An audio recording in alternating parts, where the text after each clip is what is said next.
Alrighty, just got out of Killers of the Flower Moon. I was gonna do a short, but when it's a movie that I like, I tend to do videos, full-on video reviews, just hanging out by my car.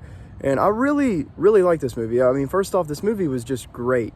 I didn't love it, which I've said a few times about some releases this year, but for everything that it was, I was very into it the whole time. The biggest flaw that stood out to me the whole time was I was just never emotionally wrapped up. You feel some emotion for Lily Gladstone's character. She's amazing in it, Molly.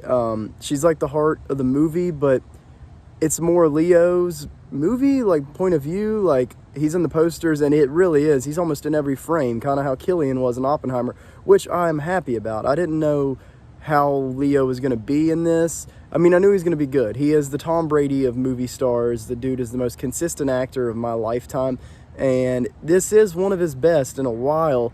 I don't know if it's his best ever, but he really does transform this time, and that's always been my big critique with Leo. And it's not even like a critique because he's just great. He does what the job requires, but he's always cast as like a similar guy, like just appearance-wise.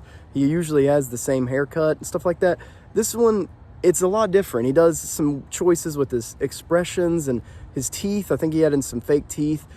All that is really adding to the character, and it could have came off as goofy. It could have easily fallen so flat with another actor, but Leo just kills it, man. And he's such a good comedic presence too. Like, this movie's not funny at all. It's a very serious topic, but he has some of the best comedic timing of any actor ever. Like, he's not a comedic actor, but I mean, Wolf of Wall Street, Once Upon a Time in Hollywood, and then Don't Look Up especially, he was hilarious in that one. And here there's some really subtle humor with him, and that's the thing, it just never becomes over the top, even though a character like this could easily fall over the top.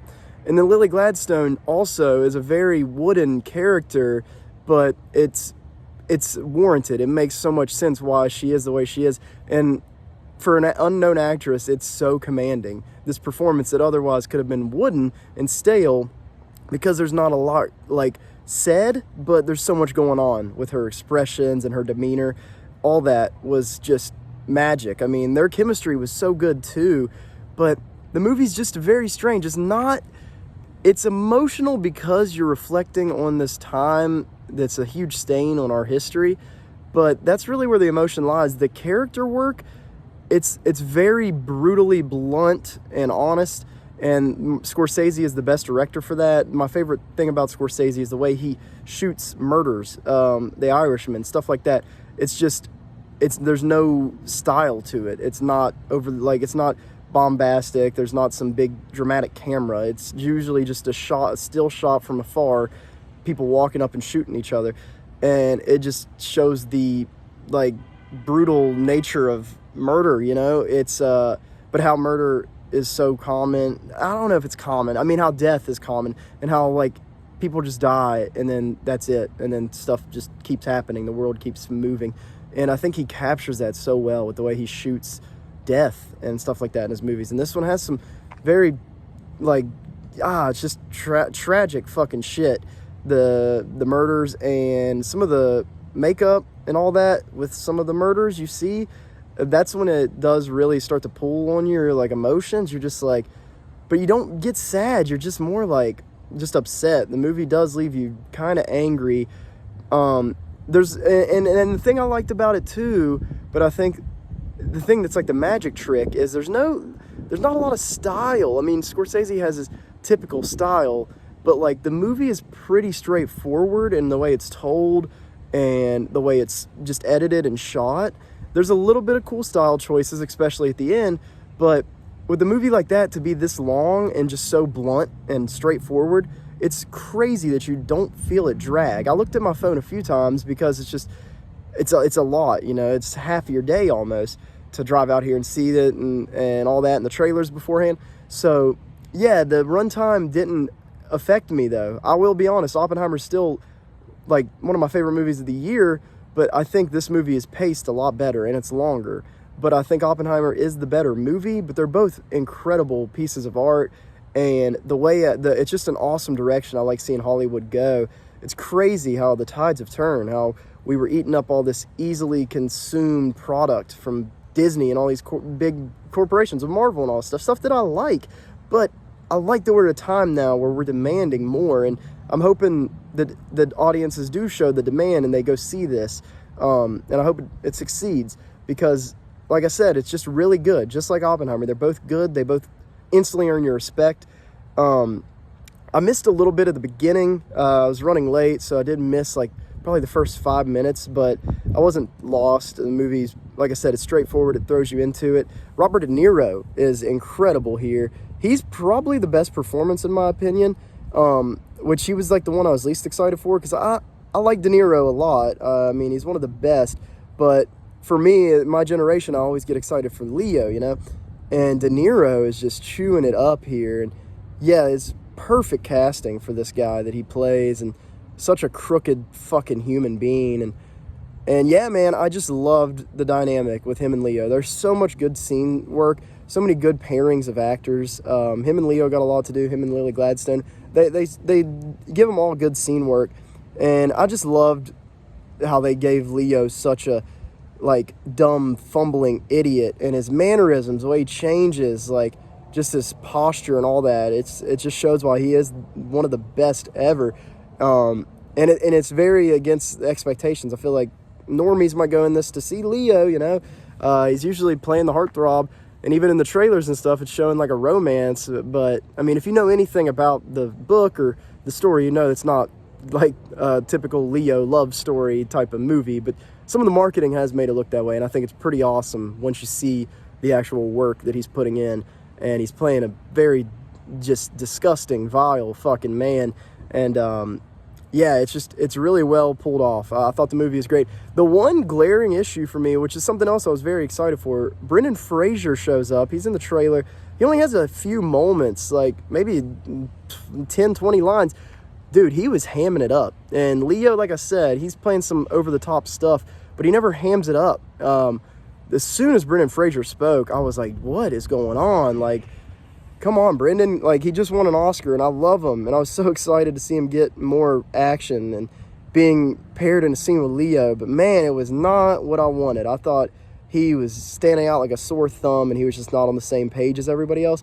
I don't know if that's just me, but, yeah, it's very loud what he's doing. It was weird. The music's good. I've heard people say it's a great score. It is a great score. I believe the composer passed away, so R.I.P. to him. But yeah, it's not Ludwig's Oppenheimer level. I think that score is just so unique and like timely. This one it's a lot of bass, and it's almost like you just ride out to this rhythm the entire time. It's thumping in the backgrounds of the scenes, and it just works perfectly, and it helps the flow of the movie. It's not like a score that's trying to grab your attention. It's just one that works into the movie, and that's what a good score should do. It doesn't overbear the actual product or the scenes or the actors. It was very, very effective, and yeah, the movie just flowed great. I really thought it, with little, like I said, just blunt, honest, little bit of style in there, it just got straight to the point. And yeah, if the editing, all that was top notch. Scorsese does it again. I don't think this is my favorite Scorsese movie, but this is the stuff I like to see out of him. I mean, I hope this isn't his last film, but I'm lucky to be here reporting to you guys about my time with this movie. I really am happy that we have something like this in the theaters right now. And yeah, it's everything you expect, but also it just needs to be seen. You know, it's really, really good. And I don't let that runtime intimidate you. I know that's the main headline about this movie, and I hate even feeding into that, but I didn't feel it. I thought the movie was pretty damn perfect. A little bit I'd cut out. The biggest flaw for me was honestly Brendan Fraser, which I cannot believe I'm saying that. But overall, I'd give this right around a 4, maybe like a 4.1, a little over a 4. Yeah, it's not one of my personal favorites of the year, but it probably is top 10, because this year it just hasn't been that great in my opinion. But the emotional resonance that I just didn't feel kind of is what makes this movie not stick with me. I mean, it sticks with me because I think about this actually happened, but like I said, I just never got too entangled in the emotions. And like even the creator, I saw that recently, a lot of people just thought it was average. I was very swelled up and invested in emotionally in that movie. I don't know how it will be when I see that again, but either way, that's why I like that movie so much. Is it just sat me down and demanded me to fucking get sucked into this ride. And so did this, but in a different way. I was into this the whole time. So yeah, I'll give this 4 out of 5 for The Killers of the Flower Moon. One of the best of the year, just filmmaking wise. Leo is going to get an Oscar nomination. I don't think it was a better performance than Cillian as Oppenheimer, which I was very nervous about. He is so good. It's Leo. He's so good, but I think Cillian just did something really wild with Oppenheimer, something that will be studied one day. It was incredible. Leo, though, just you can always count on him, and he will get a nomination. Lily Gladstone will, and she might as well win right now from what I've seen. And then De Niro should win Best Supporting Actor by far. It's the best supporting performance I've seen this year. So that's my thoughts on Killers of the Flower Moon. A little 10-minute review, hanging out in the parking lot. Thank you guys for hanging with me. It's the Jay Stray Way. Like, subscribe. Let me know your thoughts on the movie, and if you're going to run out and see it this weekend, if you're waiting to see it on Apple TV Plus or whatever. We don't know when that's coming to streaming, and that's good. If they tell the audience that and make the report about it, nobody's going to go see it. So yeah, Apple's being smart. Don't tell us when it's coming to streaming. Make people go see it in theaters. Theaters thrive. Let's go. Jay Stray Way. See you guys later.